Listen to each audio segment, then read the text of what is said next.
د جمعې مبارکه سوره چې د قرآن عظیم الشان 14مه سوره ده په مدینه منورې کې را نازله شوې ده. 11 مبارک آیاتونه لري.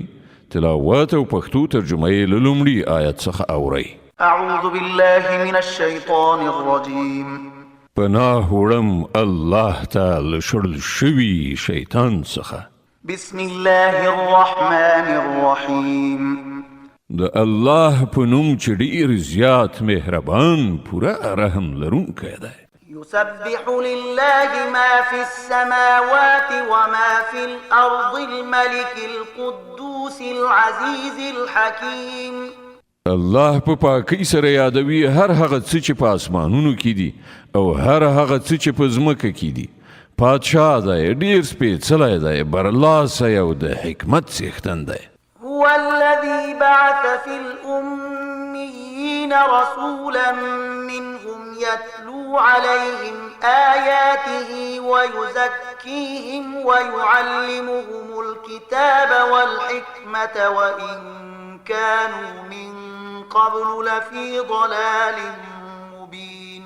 همغه ذات دی چې د ناپوهانو یعنی اومیانو په منځ کې پیغمبر په خپله له همغوی نه راپاڅوي چې هغو ته د هغه آیاتونه اوروي، د هغوی ژوند سپېڅلی کوي او هغو ته د کتاب او حکمت ښوونه کوي، په داسې حال کې چې له دې نه مخکې هغوی په څرګنده ګمراهۍ کې غورځېدلي وو. وآخرین منهم لما يلحقوا بهم وهو العزیز الحکیم.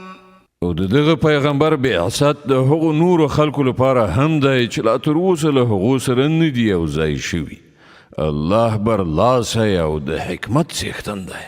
ذلك فضل الله يؤتيه من يشاء والله ذو الفضل العظيم. دا د هغه فضل دی چاته چې خوښه شي ورکوي او هغه ستر لورونکی دی. مثل الذين حملوا التوراة ثم لم يحملوها كمثل الحمار يحمل أسفارا بئس مثل القوم الذين كذبوا بآيات الله والله لا يهدي القوم الظالمين. کوم کسان چې د تورات حامل ګرځول شوي وو خو هغوی د هغه پیټی پورته نه کړ، د هغو مثال د هغه خره په څیر دی چې په هغه باندې کتابونه بار کړی شوي وي. له دې نه هم ډېر بد مثال دی د هغو خلکو چې د الله آیاتونه یې دروغ ګڼلي دي. دغسې ظالمانو ته الله هدایت نه کوي. قل يا أيها الذين هادوا إن زعمتم أنكم أولياء لله من دون الناس فتمنوا الموت إن كنتم صادقين.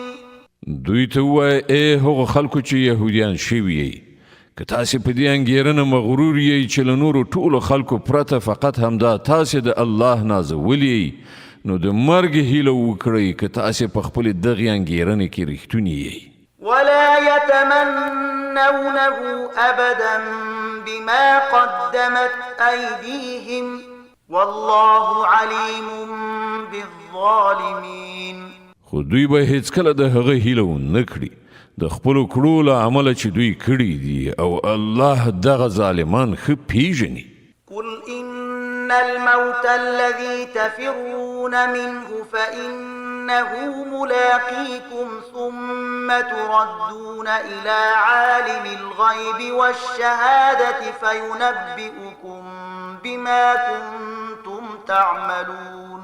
دوی ته ووایه له کوم مرګ نه چې تاسې تښتئ هغه تاسې ته راتلونکی دی، بیا به تاسې د هغه ذات حضور ته وړاندې شئ چې په پټ او ښکاره باندې پوهېدونکی دی او هغه به تاسې ته وښیي چې تاسې څه کول.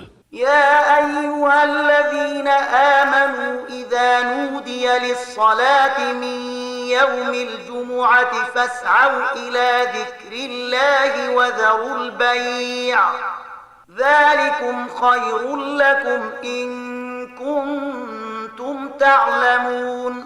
ای مؤمنانو کله چې د جمعې په ورځ د لمانځه لپاره ندا یعنی اذان وشي نو د الله د ذکر یعنی لمانځه خواته وزغلی او پیرل پلورل یعنی اخیستل خرڅول پریږدئ دا ستاسې لپاره ډیره غوره ده که تاسې پوهیږئ فإذا قضيت الصلاة فانتشروا في الأرض وابتغوا من فضل الله واذكروا الله كثيرا لعلكم تفلحون بیا کله چې لمونځ ترسره شي نو په ځمکه کې خواره شئ او د الله فضل ولټوئ او د الله ډیر ډیر یادونکي اوسئ ښایي چې تاسې ته فلاح په برخه شي وإذا رأوا تجارة أو لهوا انفضوا إليها وتركوك قائما